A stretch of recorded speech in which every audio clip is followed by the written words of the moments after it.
안녕하십니까. 레그넘 투자자문입니다. 지난주에 동영상을 올려드린 이후에 꽤 많은 분들께서 최근에 이슈가 많이 되고 있는 미국의 부채 문제에 대해서 질문을 많이 하셨어요. 이메일도 오시고. 그래서 짧은 동영상을 한번 준비를 해봤고요. 들어가기에 앞서서 우리가 보통 경제나 시장을 분석하고 전망을 하는 과정은 저희 하우스 같은 경우는 되도록이면 데이터를 가지고 나름 과학적인 접근을 하자라는 걸 지향을 하고 있습니다. 그런데 이 부채 한도 문제라는 것은 말이 부채라는 것이지 실제 정치 쟁점, 정치 이슈거든요. 미국처럼 정당 정치가 가장 발달되어 있는 나라를 여건을 감안한다고 하면 사실 정치 이슈이기 때문에 오늘 짧은 시간은 뭐 숫자라든가 그래프보다는 우리가 좀 쉽게 표현해서 좀 썰 푸는 과정이라서 좀 재미삼아 편안하게 들어보시면 되지 않을까 하는 생각이 듭니다. 바로 들어가 보겠습니다. 우리가 미국 정부 부채 한도라고 하는 게 어떤 걸 뜻하는지를 먼저 아주 뭐 기본적인 걸 좀 언급드리고 들어갈게요.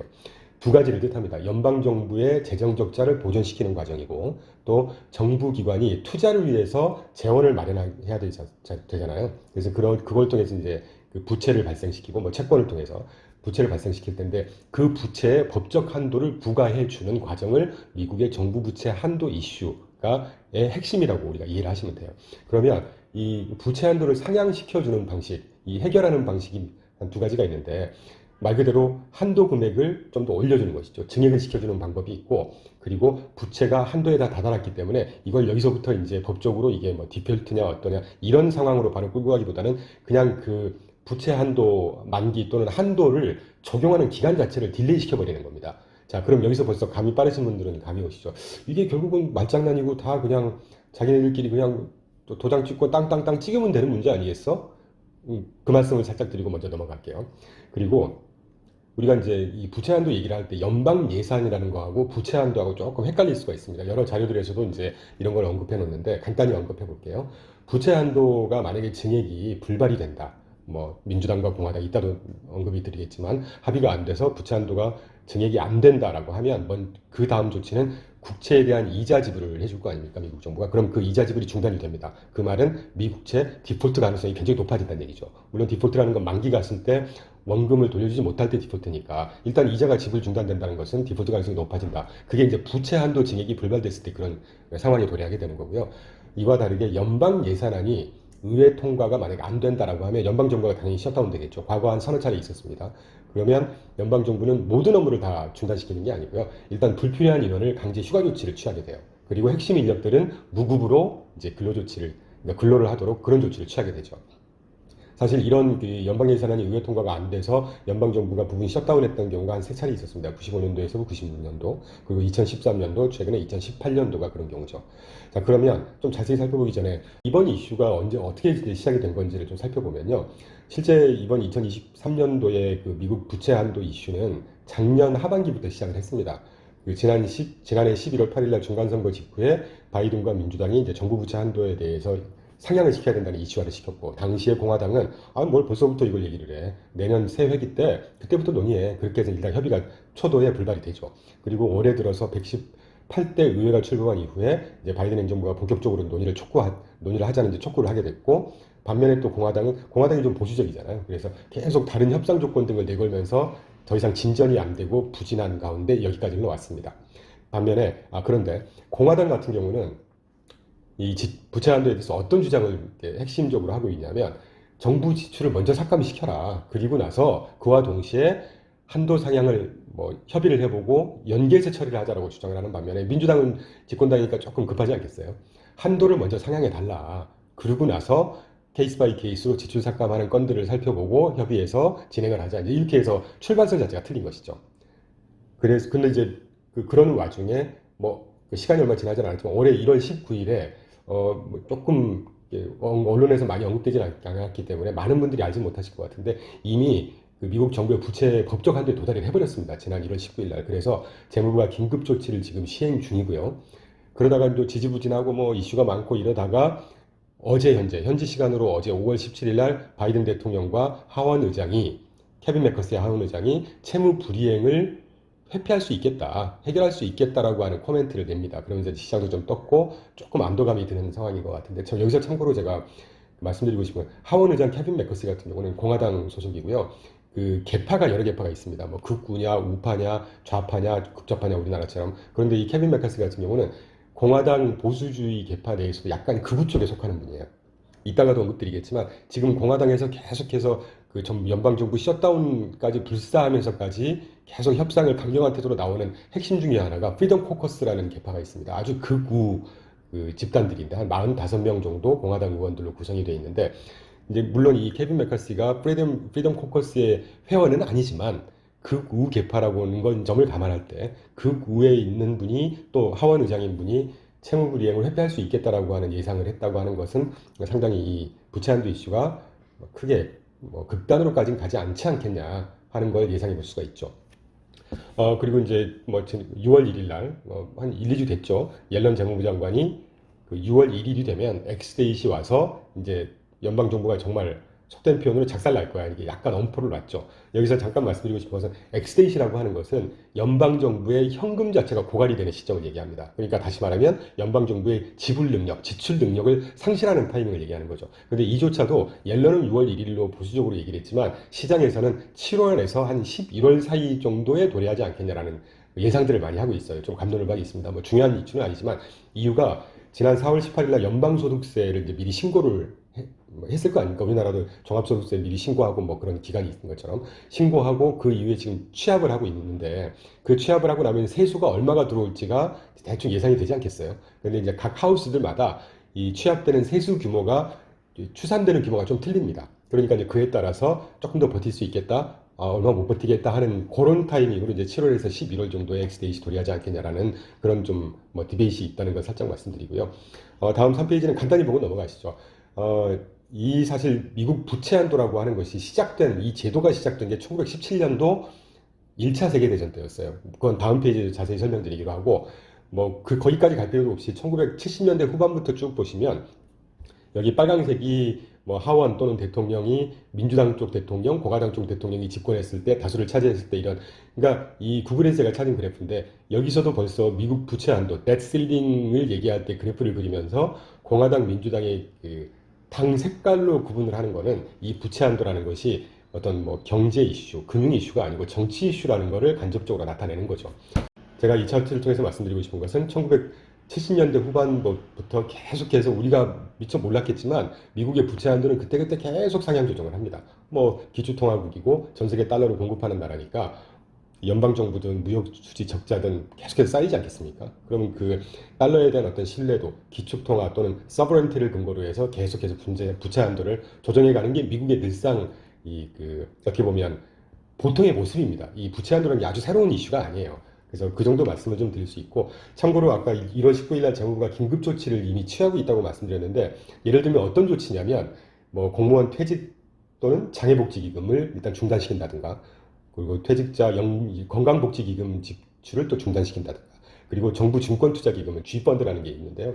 거기에도 재투자를 좀 중지를 한다든가, 또 향후에 환율안정기금이라든가 주정부, 지방정부를 지원하는 채권 발행을 또 중단시킨다든가, 이런 조치를 이제 곧 순차적으로 취할 예정이고, 아까 복지기금이라든가 정부 증권투자기금 같은 데 이미 재투자를 중지했죠. 이 한 서너 가지를 통해서 아낄 수 있는 그 규모 자체가 벌써 그 퇴직장애복지기금 등만 해도 1845억 불, 그리고 정부 증권투자기금도 2,940억 불.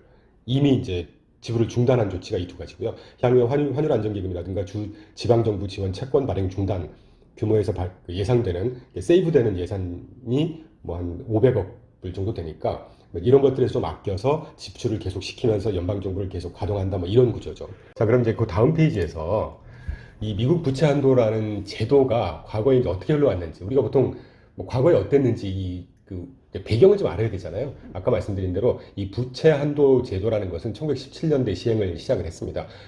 그 관련 입법의 명칭을 보면 써드린 대로 Second Liberty Bond Act of 1927, 1927년도에 이제 정부 부채 한도 관련한 법이다, 이렇게 이제 해석을 할 수 있겠죠.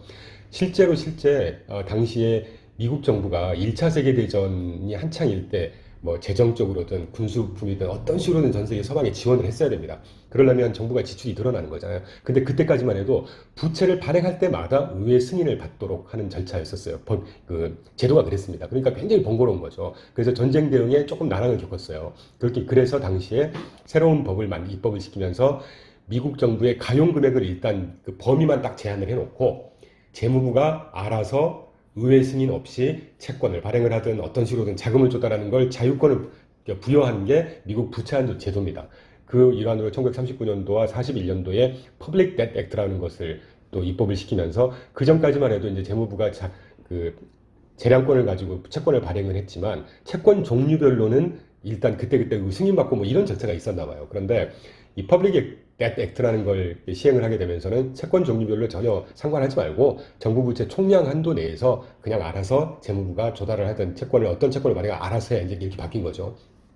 그리고 그 이후에 1917년도 이후에 부채 한도가 상향 조정됐던 게 최근까지 110차례 아까 이상 상향 조정을 했습니다. 그러니까 평균 거의 매년 1에서 2년마다 부채 한도를 계속 상향 조정했던 것이고, 그러니까 아주 새로운 이슈가 아니고요. 이게 만약에 뭐 결국 저희는 부채 한도 합의를 해서 한도를 다시 증액시켜서 문제없이 연방정부가 가동이 되고 이렇게 갈 거라고 보는데, 막판까지 물론 이제 정당이라고 하는 것이 서로 뭐 하나 기브앤테이크를 하는 과정에서 어떤 정치적인 쇼맨십도 좀 발휘를 할 거고 뭐 이런 과정 아니겠습니까? 그래서 이제 막판까지 가서 시장이 얼마나 흔들리고 어떤 또 극단의 어떤 안 좋은 예상들이 나올지는 모르겠지만, 과거에 이게 전혀 누차 말씀드리지만 새로운 문제가 아니었고 이제까지 계속해서 그때그때 상향 조정을 해왔다는 말씀을 다시 한번 드리고, 불과 2000년 이후만 해도 벌써 19차례 상향 조정을 했습니다. 그리고 부채 한도 상향 방식도 우리가 살펴볼 필요가 있는데, 뭐 사실은 별건 아닌데요.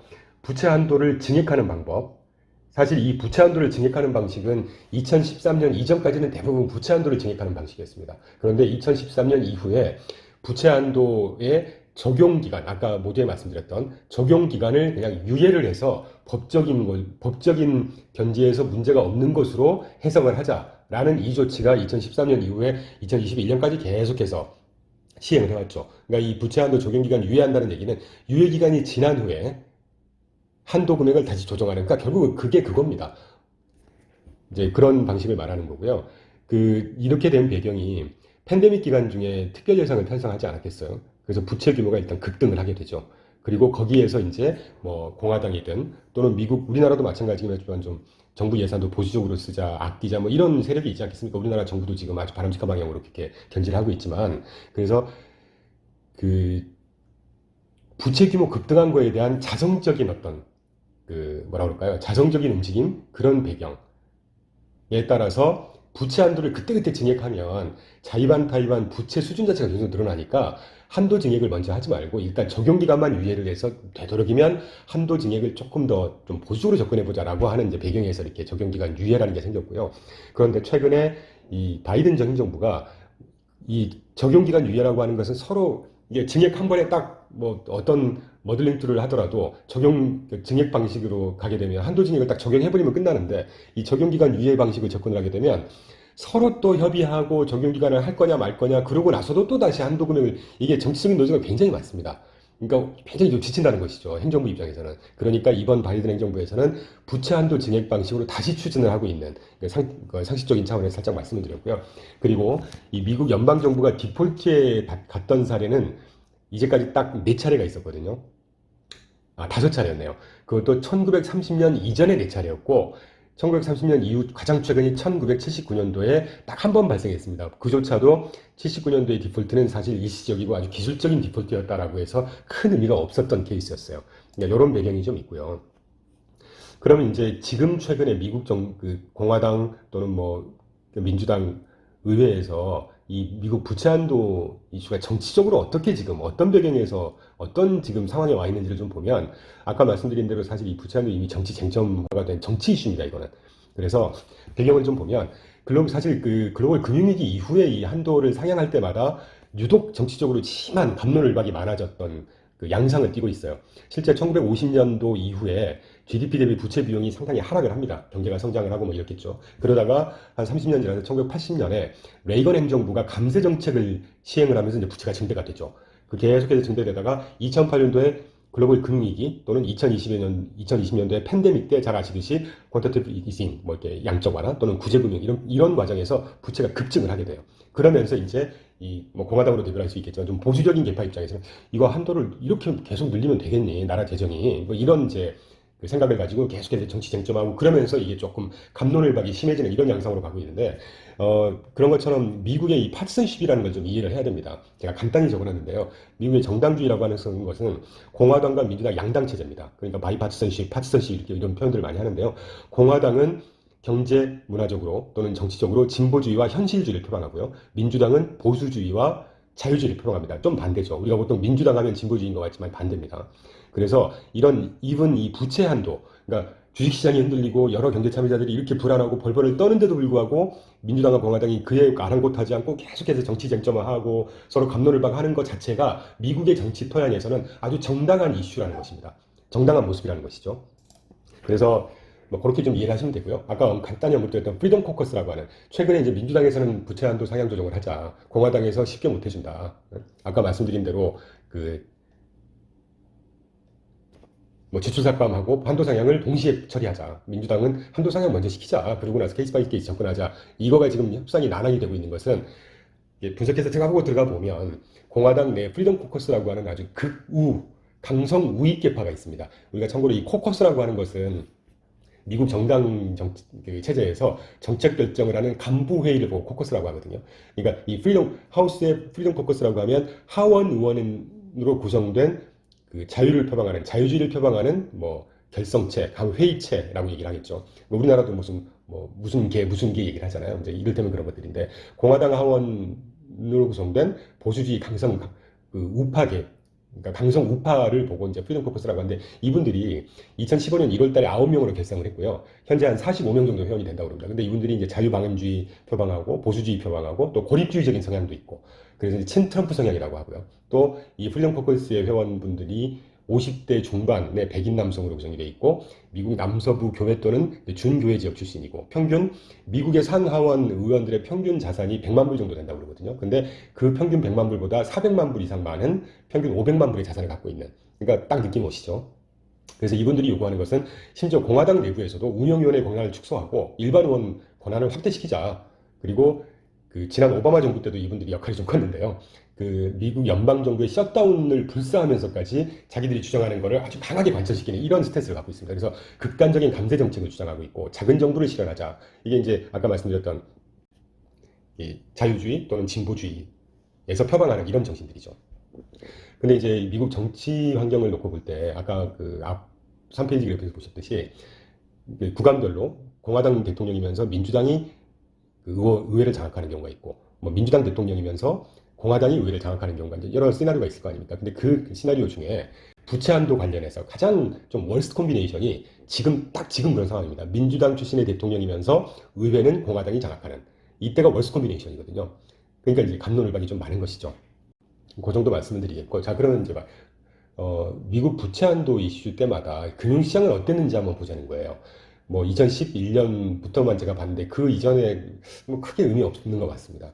2011년도부터 제가 본 이유는 아시겠지만 2011년도 8월 5일 날 S&P에서 미국의 국가 신용도를 1940년도에 그 미국의 국가 신용 등급을 이제 발표한 41년도죠. 국가 신용 등급 산출 이후에 처음으로 미국 국가 신용 등급을 강등을 시킵니다. 그래서 그게 이제 그때 부채 한도 이슈와 결부돼 있었던 거였거든요. 그래서 2011 그리고 2013, 2023년도 최근까지 한번 보시죠. 2011년도에 정치적인 쟁점이 그때도 많았습니다. 뭐 해결을 하냐 마냐 끝까지 가냐 마냐 하다가 8월 5일 이전 며칠 전 8월 1일인가로 제가 기억하는데 2011년 8월 1일 날 양당이 그쪽으로 합의를 하죠. 에도 불구하고 무디스에서 국가신용등급을 하락을 시켜버립니다. 그러면서 그 즈음에 주식시장 폭락하고 참고로 당시 주식시장 중에 금융섹터가 폭락을 했고요. 경기 방어 섹터는 오히려 좀 선전을 했던 그런 기억이 있습니다. 그리고 미국의 CDS 크레딧 디폴트 스왑이죠. CDS가 42.38포인트까지 상승을 하고요.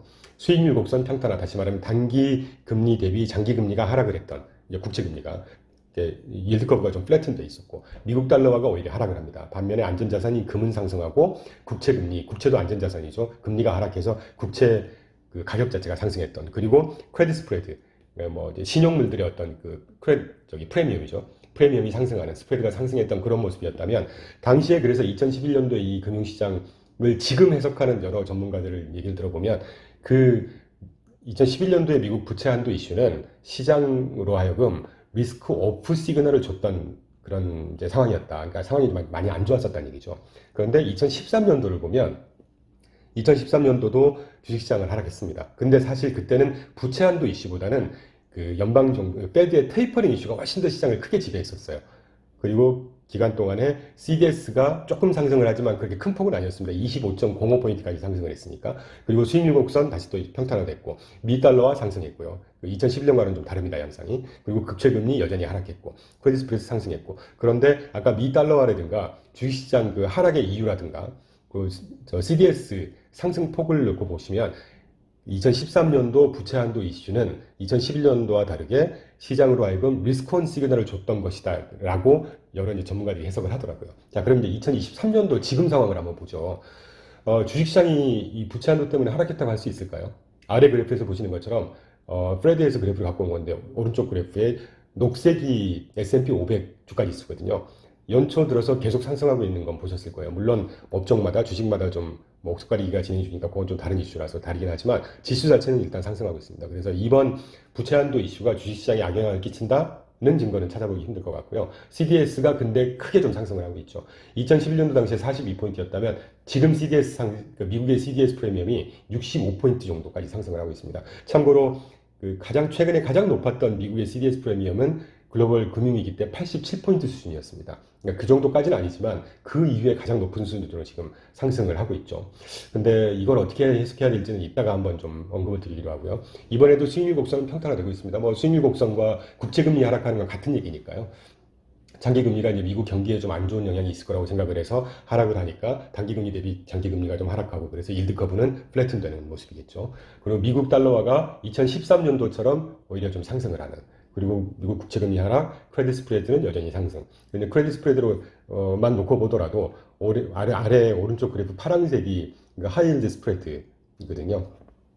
근데 뭐 위기 때만큼 급작스럽게 상승을 하거나 어마어마한 상승을 지금 490bp 정도 되는 걸로 제가 기억하고 있는데 하이힐드 스프레드가 뭐 하이힐드나 크레딧 스프레드 시장에서도 그렇게 미국 부채 한도 때문에 뭐 시장이 굉장히 심각하게 안 좋을 것 같다라고 하는 문제는 찾아보기 힘든 것 같습니다.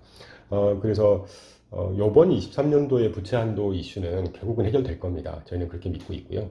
그리고 제가 얼마 전에 다른 유튜브에서도 그런 말씀드렸지만 이 부채 이슈 다른 건 모르겠지만 이 부채 한도 이슈 때문에 시장이 빠지거나 어떤 섹터가 조금 조정을 하거나 라고 한다고 하면 오히려 좀 저가 매수 기회가 될 수 있지 않을까 하는 생각을 좀 하고 있고요. 다음 페이지 마지막으로 왜 저희가 미국 디폴트 가능성 또는 이 부채 한도 이슈가 꼭 해결될 가능성이 굉장히 높다라고 생각을 하냐면 미국 정부가 만약에 디폴트를 준하는 상황에 가게 된다라고 하면 이 디폴트를 회피할 수 있는 수단이 또 여러 가지가 있어요. 미국 정부에서. 첫 번째, 일단 자산을 매각하는 거죠. 국가가 갖고 있는 금을 매각을 하거나, 회사 지분과 또 많이 갖고 있을 거 아니겠습니까? 지분 매각을 하거나, 모기지증권 갖고 있는 걸 또 매각을 해서 수입을 확보하는 방법이 있고요. 또 일단 나가는 돈 지출 규모를 줄여버리는 것이죠. 그래서 모든 지출 부분에 동일 비율로 지출을 쫙 축소하는 방법이 있고, 그래서 쓰는 돈 규모 자체를 줄이는 방법이 있고요. 그리고 이제 정부에서 또 이자 지급이라든가 지급을 하거나 지불해야 되는 자금들이 있을 거 아닙니까? 그럼 그 지급에 우선순위를 부여해서 이를테면 국채 이자라든가 사회보장연금 반드시 필요한 그걸 우선 시행을 하고 비핵심적인 부분의 지출은 후순위로 보류를 시키는 방법도 있을 것이고요. 또 비슷한 얘기로 지급을 지연시키는 방법이 있죠. 의도적인 딜레이 시켜버리면 되는 거니까 채무 도래일 이후에 이제 그 지급을 지연시킨 다음에 그 채무 도래일이 지난 다음에 세수가 확보되고 지금 같은 상황이죠. 세수가 확보되고 나서 순차적으로 지급하는 방법이 있을 거고 이제 가장 지금 미국 현지에서는 가장 좀 갑론을박이 많은 것은 수정헌법 14조입니다. 이 수정헌법이라고 하는 게 배경은 제가 옛날 얘기니까 안 드리겠고, 그 내용이 뭐냐면요. 연방정부의 모든 채무는 준수되어야 한다라는 조항이 있습니다. 그래서 최근에 미국 헌법학자들 사이에서 아니 의회 승인 없이 수정 헌법에서 이렇게 규정을 하고 있는데 헌법을 반드시 지켜야 되지 않겠어? 그래서 굳이 의회 승인 받지 말고 부채 한도 그냥 대통령이 상향시켜버릴 수 있어라는 주장이 무시 못할 만큼의 주장이 나오고 있습니다. 이제 그런 방법이 또 하나 있다는 거고요. 그리고 재밌는 것은 또 하나 다른 방법인데, 여러분 화폐는요, 그러니까 커런시, 화폐는 페드의 연방정부의 소관인데 동전, 코인 있잖아요. 그러니까 비트코인이 아니고 실제 우리가 100원짜리, 200원짜리, 몇 센트짜리, 몇 달러짜리 동전 주조하는 건 재무부의 소관입니다. 그러니까 고액 백금을 주조를 해서 페드에 예치를 시키면 그게 재무부 재원으로 인식이 돼요. 그러니까 결국은 이게 다 말장난이고 서류장난인데 그런 방법이 있다는 거죠. 그리고 이제 정치적인 문제로 저는 솔직히 뭐 해석을 잘 못하겠어요. 이게 어떻게 될 건지. 그렇지만 여러 자료들이나 또는 이 분석하는 분들이 언급하는 내용을 보면 이 공화당 지도부를 회피하는 방법이 있다는 거죠. 이건 순전히 정치적인 해결 방법인데 민주당이 공화당 의원들을 설득하고 또 뭐 주고 받고 정치적인 타협을 하겠죠. 그래서 하원에서 다수를 일단 획득을 하고 그래서 위원회 심사를 배제시키는 뭐 디스차지 퍼티션이라고 표현을 하네요. 심사 배제를 시키면서 법안을 표결해버려서 통과시키는 방법. 그러니까 요 한 6가지, 7가지만 보더라도 만약에 타협이 안 된다고 해서 연방정부가 뭐 며칠 잠깐 과거 한 몇 차례, 서너 차례 있었으니까 연방정부 셧다운이 될 수는 있겠죠. 근데 이제 그렇게까지 설사 되더라도 며칠 정도 뭐 그게 막 미국 경제를 진짜 지금 최근에 여러 사람들이 얘기하는 것처럼 체질을 심각하게 훼손시키고 막 그럴 만큼의 이슈는 전혀 아니다라는 생각을 하고 있습니다. 그래서 오늘 뭐 여러 가지 이것저것 좀 말씀을 드려봤는데요. 그냥 부담 느끼지 마시고 이렇게 이 미국 부채 문제라는 게 과거에 이런 문제가 있었고 이런 배경이 있었구나. 생각보다 그렇게 심각한 문제는 아닐 수 있겠네라는 생각 정도 하시면 좀 유익한 시간이 되지 않았을까 하는 생각이 듭니다. 네, 끝까지 들어주셔서 감사합니다.